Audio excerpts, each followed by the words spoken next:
ഞാൻ Jesus philosophy സ്കൂളിലെ 4ാം class വിദ്യാർത്ഥിനിയാണ്.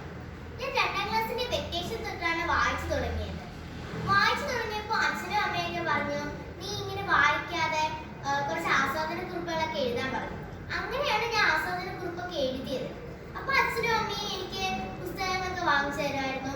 പിന്നെ ലൈബ്രറിയിലൊക്കെ മെമ്പർഷിപ്പ് എടുത്തിട്ടുണ്ടായിരുന്നു. അങ്ങനെ ആദ്യമൊക്കെ ഒരു പുസ്തകം തരുമ്പോൾ അതിനെ പെട്ടെന്ന് വായിച്ചു തീർക്കുന്ന അവരുടെ ശ്രദ്ധയിൽപ്പെട്ടു. അങ്ങനെ ഒരു 10 പുസ്തകം ഒരുമിച്ച് എടുത്തിരുന്നു.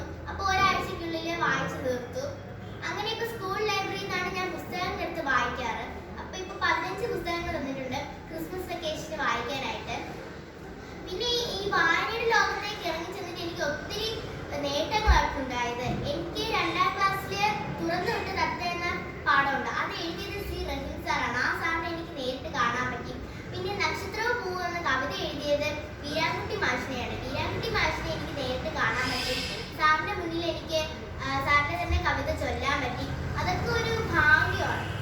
ഇങ്ങനെ ഞാൻ ഒരുപാട് പുസ്തകോത്സവത്തിലൊക്കെ പങ്കെടുത്തിട്ടുണ്ട്. കലാകുന്നിൽ നടന്ന ഫെസ്റ്റ്, പിന്നെ നിയമസഭയിലെ അന്താരാഷ്ട്ര പുസ്തകോത്സവം.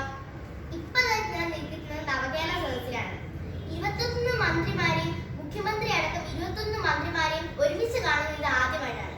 CM-നെയൊക്കെ ഞാൻ മുമ്പ് കണ്ടിട്ടുണ്ട്, പിന്നെ കുറച്ച് മന്ത്രിമാരെയും കണ്ടിട്ടുണ്ട്. പക്ഷേ ഇവരെല്ലാവരും ഒരുമിച്ച് കാണുന്നത് ഇന്ന് ആദ്യമായിട്ടാണ്. എനിക്ക് വായനയുടെ ലോകത്തേക്ക് ഇറങ്ങി ചെന്നതുകൊണ്ടാണ് ഇത്രയധികം നേട്ടങ്ങൾ ഉണ്ടായത്. അപ്പോൾ നിങ്ങൾ പുസ്തകങ്ങൾ വായിക്കില്ലേ?